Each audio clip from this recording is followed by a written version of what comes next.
hari ini masih banyak kesenjangan ataupun masih banyak kekurangan di setiap sektoral wilayah. Contoh hari ini teman-teman Askara Muda di Sigi, di Desa Tumpu sendiri ada akses pendidikan, tapi pendidiknya masih terbatas akses ke atas.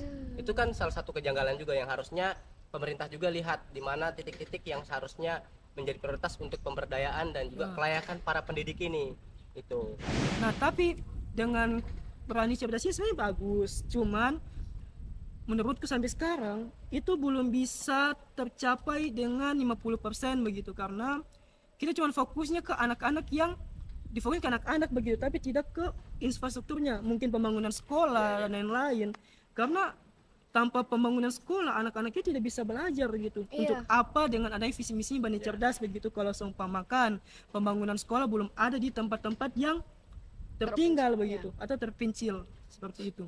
Kalau kita lihat juga persoalan yang begitu fundamental adalah kesadaran masyarakat atas pendidikan itu penting, yang seharusnya kita sebagai mahasiswa, anak muda dan juga para akademisi menunjukkan bahwasanya hari ini pendidikan itu sebagai pilar terpenting, pedoman terpenting bagi setiap umat manusia di muka bumi ini untuk bagaimana bisa menyandang atau bisa menempuh pendidikan sendiri. Jadi banyak peran yang harus kita coba ambil dalam posisi sosial, dalam persoalan kesadaran masyarakat dan juga terkait persoalan kelayakan para guru. Itu semua yang harus kita coba telisiki lagi dan kita coba lihat lagi.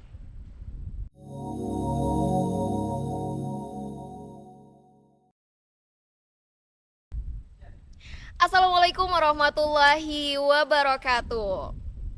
Kembali lagi bersama kami di podcast Dato Karama TV, podcastnya Anak KPI. Bersama saya Nira Riarni sebagai host pada podcast kali ini. Nah, tema kali ini kita mengenai refleksi 80 tahun merdeka lewat pendidikan.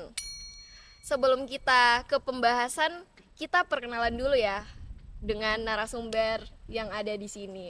Kita mulai dari kakak ini dulu kayaknya. Boleh? Ya, boleh dong. Oke, halo semuanya. Perkenalkan, saya Ilham. Saya leader dari Askar Muda Nusantara Sigi. Salam kenal semuanya. Halo Kak Ilham. Kalau kakaknya? Perkenalkan, nama saya Hairul Anwar, biasa disapa Anwar. Saya juga dari Askara Muda Sigi di bidang riset dan statistik. Wah. Jadi kita kedatangan narasumber yang sangat hebat dari Askara Muda Sigi, ada leadernya dan ada bidang risetnya, teman-teman. Nah, kita membahas mengenai pendidikan nih. Sejauh mana sih cita-cita pendidikan sejak kemerdekaan tercapai? Dimulai dari Kak Ilham dulu kayaknya. Kak Ilham. Diacak atau Mbak Sultan? Ya sudah, kalau gitu dari Kak Anwarnya dulu. saya dulu. Ya. Oke. Kalau kita melihat bagaimana cita-cita atau capaian dari pendidikan sendiri sejak kemerdekaan, yang perlu kita ketahui atau kita telisiki sebelum itu, bahwasanya pendidikan pada ruang masa kerajaan Hindia Belanda waktu itu, di situ peran dan tujuan pendidikan sendiri untuk bagaimana membentuk watak pada masyarakat dan juga mengetahui dari agama-agama pada masa itu, sehingga berkembang sejauh perkembangan, jadilah pendidikan ini sebagai ruang-ruang pembebasan atas penjajahan kolonial Belanda. Seperti itu hingga sampai saat ini. Mungkin begitu dulu. Kalau dari Kak Ilham sendiri? Oke, saya tambahkan sedikit dari yang dibilang sama Kak Anwar. Karena kalau cita-cita dari sejak kemerdekaan, menurutku pendidikan sekarang itu sudah mulai masuk dalam 60 atau 70% begitu dari cita-cita awal. Kenapa saya bilang begitu? Karena sebelum merdeka pun dengan zaman yang sudah merdeka, pendidikan di Indonesia itu sudah mulai merata, sudah masuk di semua provinsi begitu. Jadi anak-anak di bangsa Indonesia itu sudah bisa merasakan apa itu pendidikan begitu. Bahkan dengan pendidikan tersebut, anak-anak bangsa bisa sampai ke luar negeri untuk mencapai cita-citanya begitu. Iya, betul Itu sekali. menurut saya. Saya sangat setuju dengan pendapat dari Kak Anwar sama Kak Ilham. Nah, terus kalau kita kembali ke cita-cita Ki Hajar Dewantara, apakah pendidikan hari ini sudah sesuai dengan semangat awal atau semakin tidak semangat? Oh iya, siap. Iya. Oke, saya dong kakak ya. Iya, boleh.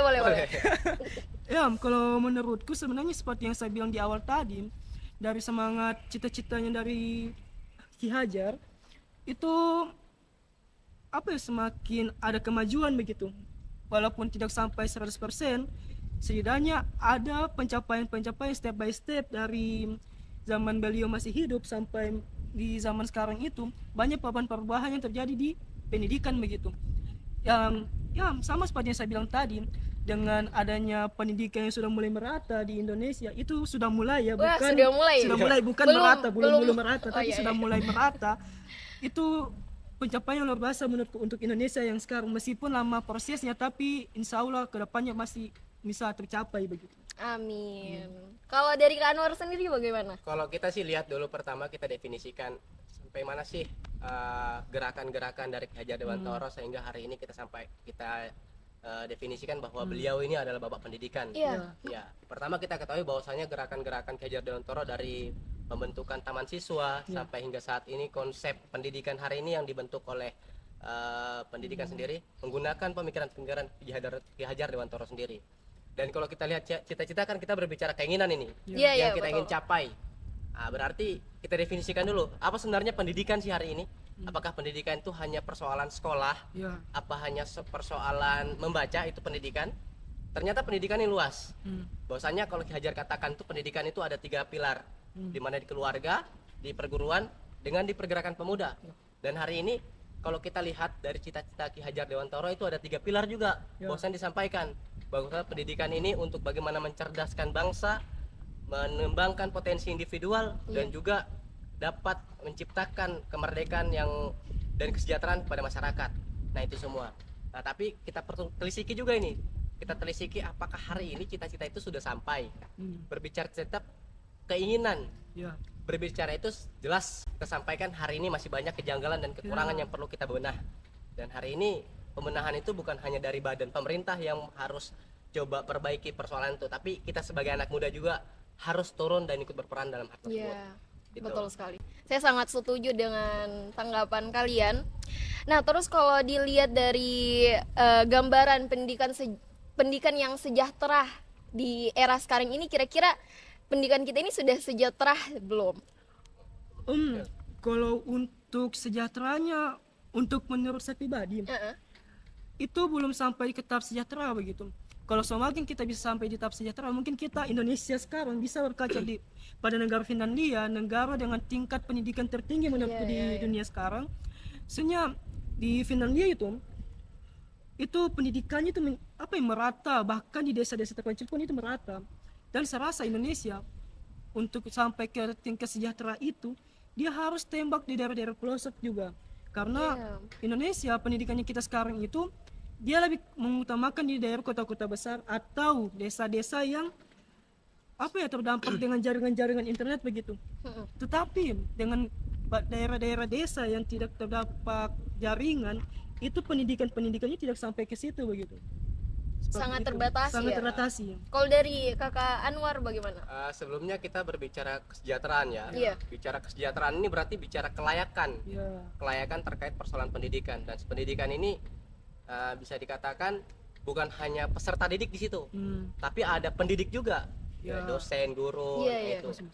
Jadi bicara kelayakan dari dosen dan juga siswa ataupun mahasiswa itu harusnya dalam bentuk prioritas, terperhatikan secara 2 objek ini, bukan hanya satu. Jadi kalau bicara kelayakan, hari ini kita lihat kelayakan dari gaji guru, dari fasilitas infrastruktur pendidikan. Hari ini masih banyak kesenjangan ataupun masih banyak kekurangan di setiap sektoral wilayah. Contoh hari ini teman-teman Askara Muda di Sigi, di Desa Tumpu sendiri ada akses pendidikan, tapi pendidiknya masih terbatas akses ke atas. Itu kan salah satu kejanggalan juga yang harusnya pemerintah juga lihat, di mana titik-titik yang seharusnya menjadi prioritas untuk pemberdayaan dan juga kelayakan para pendidik ini. Itu. Ya, betul sekali teman-teman. Kalau dari saya sendiri ya, tantangan paling besar yang kita hadapi di era sekarang itu adalah kesenjangan akses teknologi. Seperti yang dikatakan Kak Ilham dan Kak Anwar, itu sangat-sangat terbatasi, dimulai dari kita melihat anak-anak yang sekolah di pelosok tidak merata gitu. Dan apakah pendidikan di Indonesia hari ini sudah bisa disebut sejahtera? Jawabannya tidak. Ya, Tidak. ya. Ini kesimpulannya, Ya, berarti sebenarnya tidak ya. Terus tantangan paling besar apa yang bisa dihadapi di pendidikan?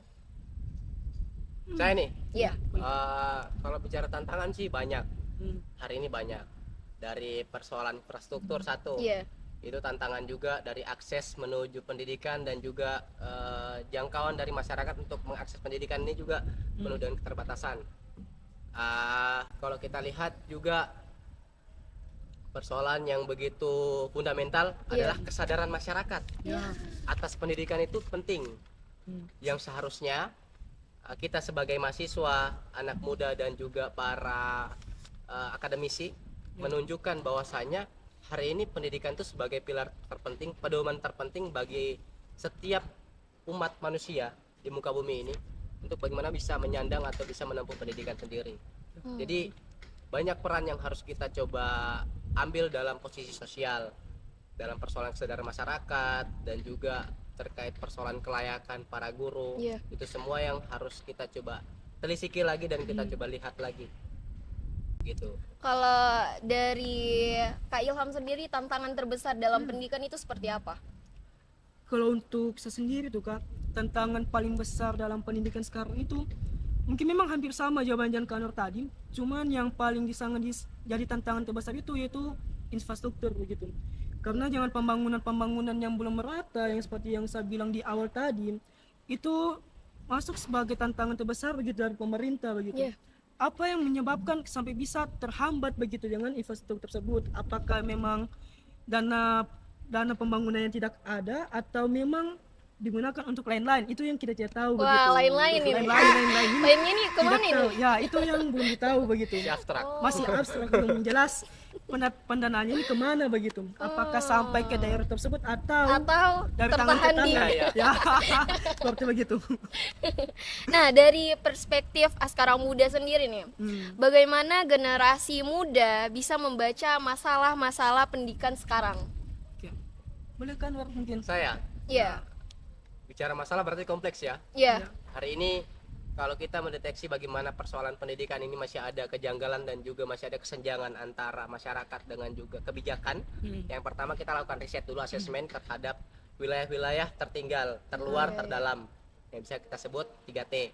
Iya. Itu. Nah, asesmen ini sebagai dasar pedoman kita untuk bagaimana sebagai rujukan social mapping kita untuk menerapkan pendidikan dan juga menjangkau wilayah-wilayah terluar, terdalam dan tertinggal ini mampu kita coba berikan edukasi. Maksudnya kita bukan berbicara sok pintar ya, kadang Iya. yang kita mahasiswa turun, tapi dalam hal ini atas kesadaran nurani kita semua, nurani Askara Muda sendiri, untuk bagaimana ini adalah peran kita juga sebagai pemuda, peran juga kita sebagai penyandang gelar mahasiswa dan gelar nanti akademisi yang kemudian akan menerapkan tridharma perguruan tinggi, yaitu pengabdian kepada masyarakat begitu. Ken. Kalau dilihat dari sudut pandang anak muda dan mahasiswa, kita ini sekalian dari mahasiswa dan anak muda juga ya. Iya. Nah, apa yang bisa dilakukan anak muda untuk memperbaiki kondisi pendidikan sekarang ini? Kalau untuk anak muda dalam memperbaiki kondisi pendidikan saat ini ya, sebenarnya ini jatuhnya kayak gampang-gampang susah. Nah, Bagaimana itu, Kak? Gampang tapi susah Gampang prosesnya. tapi susah. Ya, sebenarnya gampang saja dilakukan tapi susah prosesnya. Oh, iya. Ya, sebenarnya sebagai anak muda untuk tentang pendidikan tersebut seharusnya orang bisa mencari tahu dulu begitu tentang masalah-masalah apa yang sedang terjadi di daerah-daerah tersebut begitu tentang pendidikannya. Karena sebagai anak muda juga kita tidak sembarang turun kan untuk kayak sembarang kayak di sini pendidikan kurang gitu tapi tanpa data begitu. Seharusnya kita sebagai anak muda tahu data-datanya dulu, baru bisa tahu ternyata daerah ini butuh bantuan-bantuan dengan pendidikan begitu.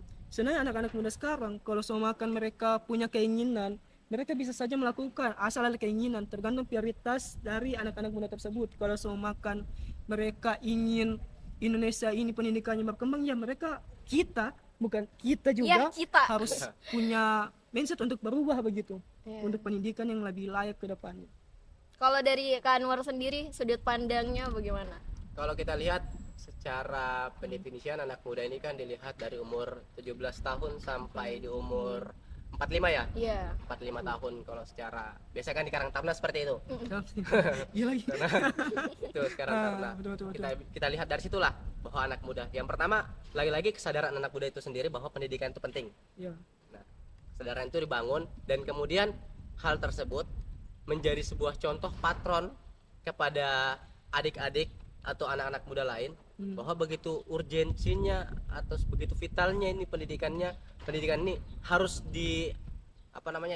harus didapatkan oleh seluruh masyarakat Ya. gitu. Karena lagi-lagi untuk memperbaiki kondisi kita mulai dari pelosok-pelosok, Ya. kita mulai dari diri kita sendiri juga untuk Betul. bagaimana menyadarkan bahwa pendidikan itu penting. Gitu.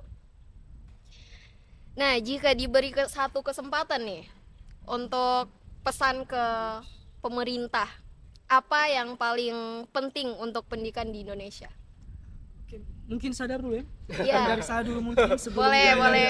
dibungkus sama Kak Anwar. Iya, boleh. Oke, kalau untuk saran pemerintah dalam akses pendidikan, terutama di Provinsi Sulawesi Tengah sendiri, dengan dengan visi misinya dari Bapak Gubernur tercinta Anwar Hafid tentang berani cerdas dan lain-lain. Halo Pak Anwar. Halo Pak Anwar. Dan visi misinya itu turun ke bagian bupati-bupatinya, ke kabupaten-kabupatennya tentang pembagian seragam sekolah gratis mungkin dan lain-lain. Nah, tapi dengan berani cerdasnya sebenarnya bagus, cuman menurutku sampai sekarang itu belum bisa tercapai dengan 50% begitu, karena kita cuma fokusnya ke anak-anak yang difokus ke anak-anak begitu, tapi tidak ke infrastrukturnya, mungkin pembangunan sekolah dan lain-lain. Karena tanpa pembangunan sekolah anak-anak itu tidak bisa belajar gitu. Iya. Untuk apa dengan adanya visi misi Bani Cerdas begitu, kalau seumpamakan pembangunan sekolah belum ada di tempat-tempat yang tertinggal begitu atau terpencil seperti itu. Iya, betul sekali sih. Salah gini. Iya, dari Kak Anwar bagaimana? Jadi Sama-sama kalau kita namanya lihat ini. Oh iya. Anwar juga.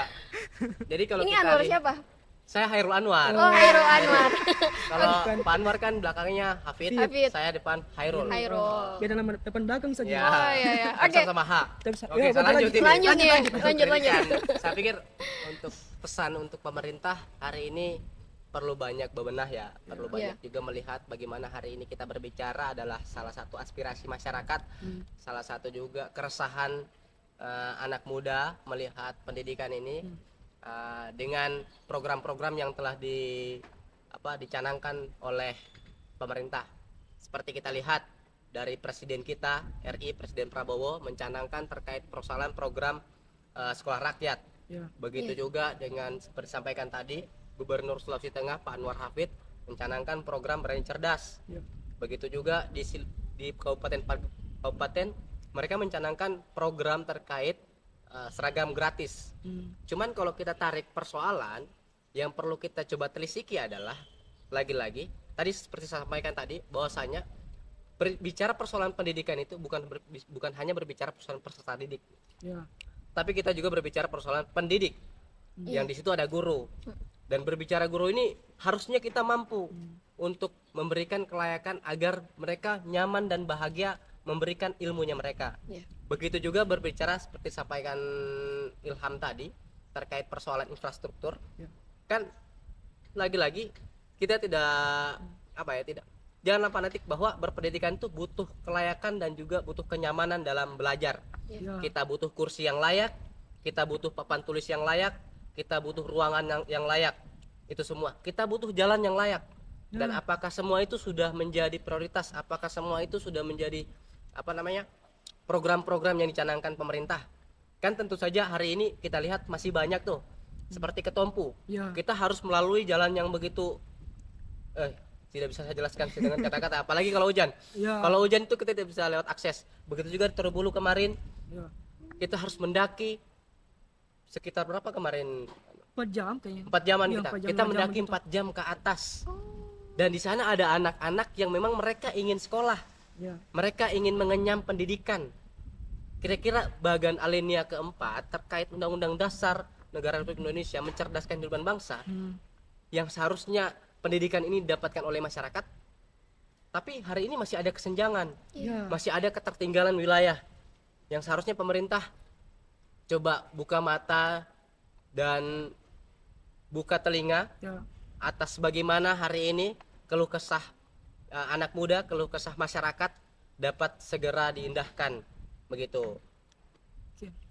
Boleh mungkin ada tambahan sedikit lagi. Oh iya, boleh, boleh. Ya, Oke. Panjang-panjang kritikan kalau isinya- untuk kritikan pesan. ini Oke, isinya oke, oke. untuk kedepannya kan, misalnya seperti yang dibilang Kanor tadi, untuk pemerintah jangan coba untuk tutup telinga dan tutup mata begitu, karena masih banyak anak-anak di daerah pelosok sana yang butuh pendidikan secara merata juga, butuh pembangunan jalan, pembangunan sekolah dan yang lain. Guru-guru juga di daerah pelosok juga butuh gaji yang layak untuk Iya, betul mengajar. sekali. Jangan seolah-olah kita menganggap kalau semua kan daerah-daerah pelosok itu tidak penting untuk negara begitu, karena tanpa ada mereka kita setengah mati untuk berjalan begitu, karena di sana punya hasil kebun dan lain-lain. Tanpa hasil kebun mereka kita tidak mungkin bisa makan dan lain-lain begitu. Jadi diharapkan pemerintah kedepannya mungkin bisa lebih membuka mata yang lebih lebar-lebar lagi, membuka telinga juga. Pastinya banyak anak-anak bahkan orang-orang di luar sana yang butuh bantuan dari pemerintah begitu. Boleh saya di sini Iya, lagi? boleh lagi. Ini Oke. kalau pesan untuk pemerintah agak kompleks karena Kompleks. Ini sangat keluh kesah ya guys ya. Iya, hari ini secara tidak langsung saya pribadi sebagai Iya. korban. Korban Korban apa itu, Kak? Korban dari bagaimana kesenjangan pendidikan, yang dimana dijelaskan dalam Undang-Undang Nomor 12 Tahun 2012 terkait perguruan tinggi, Iya. bahwasanya setiap UKT mahasiswa itu ditentukan dengan nominal pendapatan orang tua. Nah, Oh Tapi- iya, betul. Tapi hari ini kita lihat secara realitas di lapangan, apakah pendidikan perguruan tinggi terkhususnya sudah melihat dari mana pendapatan orang tua tersebut. ya, Apalagi kita lihat begitu kompleks sekarang, sudah mulai krisis ekonomi ya, harga barang sudah mulai meningkat, biaya UKT mulai ditinggikan, tapi kelayakan dalam belajar tidak ditingkatkan. Iya. Kira-kira itu kan banyak kejanggalan. Nah, kejanggalan tuh kesadarannya perlu hari ini sama-sama kita buka mata, sama-sama kita coba. Lagi-lagi saya katakan bukan hanya pemerintah, kita juga harus sadar. ya. Pemerintah juga butuh kita untuk bagaimana menyampaikan, karena lagi-lagi keterbatasan mereka mungkin tidak bisa turun langsung ke masyarakat, dan kita anak muda ini yang langsung terjun dengan mereka, Ya. yang langsung anggapannya satu tempat tidur, satu tongkrongan, dan mereka mendengarkan keluh kesah. Dan hari ini ruang-ruang kelompok-kelompok yang untuk menyampaikan segala bentuk aspirasi masyarakat itu begitu. Jangan dibungkam sih Iya, kadang-kadang ada pembungkaman. Ya biasa kalau ada mahasiswa yang bakar Pembungkaman tiba-tiba dan penculikan. Biasanya- guys. Biasanya begini, biasanya Ya. kalau teman-teman yang dapat beasiswa itu dilarang untuk menyampaikan aspirasinya. Nah, Iya, itu sering sekali terjadi ya. Kan ada kejanggalan bahwasanya seluruh bentuk beasiswa itu diambil dari bagaimana setiap orang tua kita bayar pajak.